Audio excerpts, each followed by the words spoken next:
guys! Welcome to my science lab.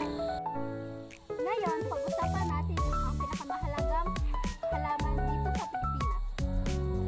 Tara, at samahan niyo ako! Ito ang ipil-ipil. Ang karaniwang pangalan sa Pilipinas.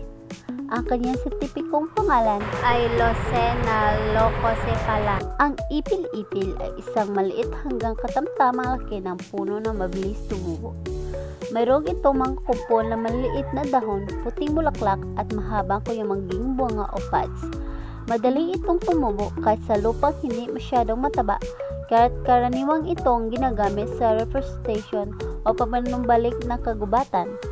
Ang kanyang mga puno ay maaring umaabot ng 7 hanggang 20 metro ang taas at mga dahon ng pinnate na may maraming leaflets. Ang mga bulaklak nito ay maliit, puti at nag-uumapaw sa mga sanga.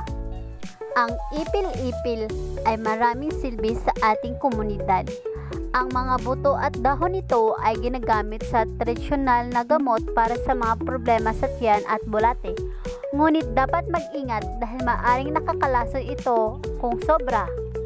Pinapakain rin ito sa mga hayop tulad ng kambing at baka dahil sa taglay nitong protina. Nakakatulong sa pagpapigil ng pagguho ng lupa at pagpaganda ng kalidad ng lupa. Isa rin ito sa mga halamang ginagamit sa mga proyektong pangkalikasan. Bakit mahalaga ang sarimbuhay ng Pilipinas?